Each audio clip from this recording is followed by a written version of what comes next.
California has over 11,000 injection wells. Why do we need them? What are they? How are they used? Are they safe? These are the answers we need to know.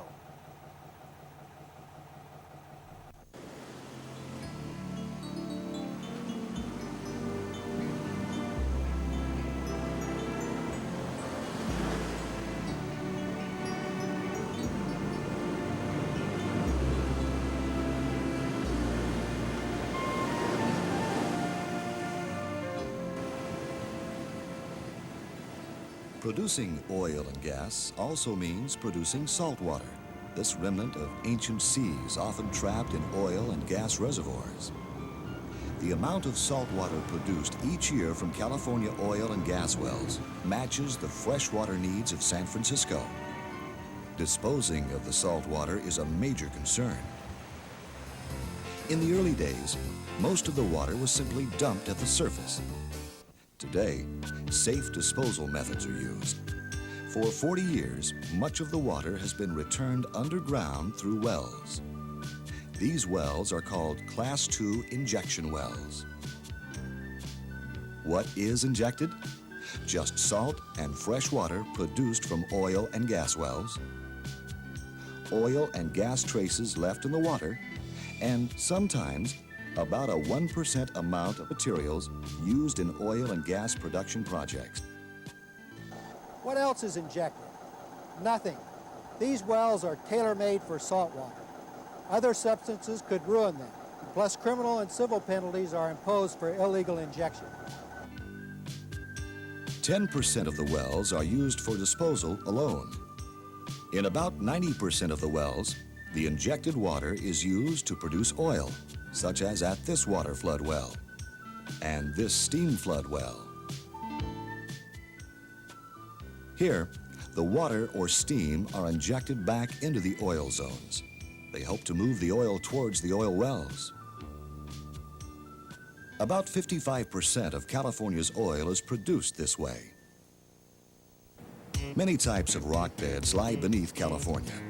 The more porous layers, like sandstone, often hold large amounts of liquid. The oil, gas, and salt water come from such beds. Finer grained layers, like shale, often cover the porous beds. They act as cap rocks, locking in the liquids.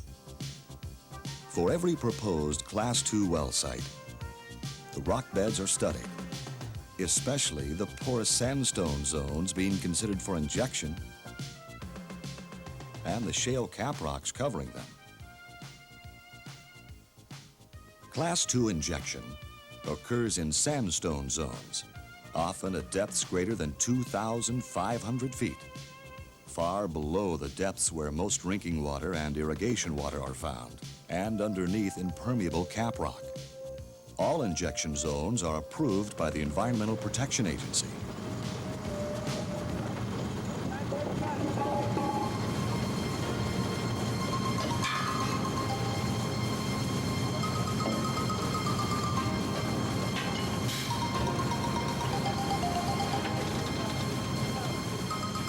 When a well is drilled, steel pipe, called casing, is placed in the hole and cemented. The cement prevents fluids in other zones from mixing with each other or with injected fluids. The casing and cement are perforated in the injection zone. For extra protection, tubing is lowered into the well to a point just above the perforations. A packer is set near the bottom of the tubing as a seal.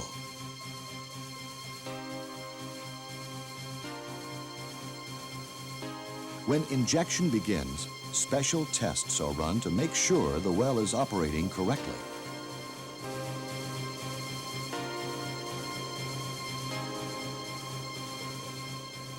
To ensure injection wells remain mechanically sound, annual tests are made for disposal and water flood wells, and 3-year tests for steam flood wells. What kinds of tests are run? Spinner, tracer, and temperature surveys. Test results and monthly well performance records are reviewed by engineers from the Department of Conservation's Division of Oil and Gas. Often, fluid samples are taken.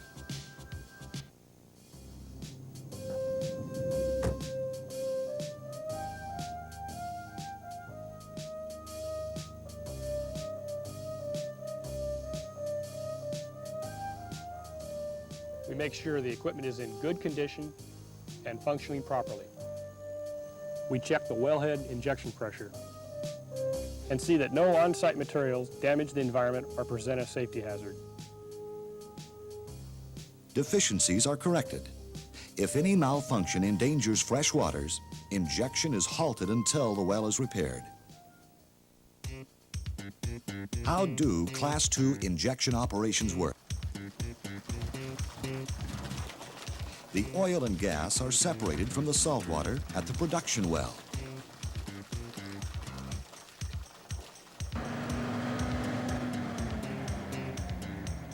For disposal projects, the salt water is trucked or piped to a disposal well.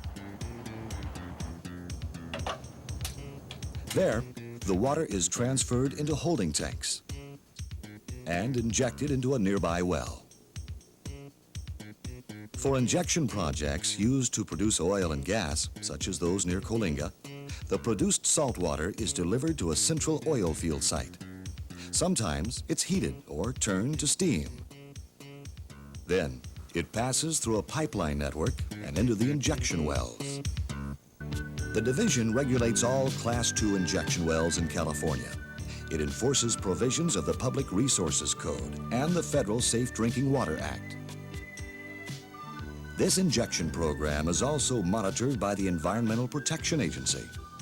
Each Class II project is studied by the division and reviewed by the State Regional Water Quality Control Board. The division evaluates engineering and geological data, including chemical analyses of reservoir fluids. A request for public comments about the project is placed in local papers. A public hearing is held on request. If the division issues a permit, it will include many conditions, such as approved injection zones and pressures and testing requirements. Class II injection wells are a safe way to dispose of the salt water produced with oil and gas. In California, the wells have an outstanding safety record. They protect our underground and surface environment.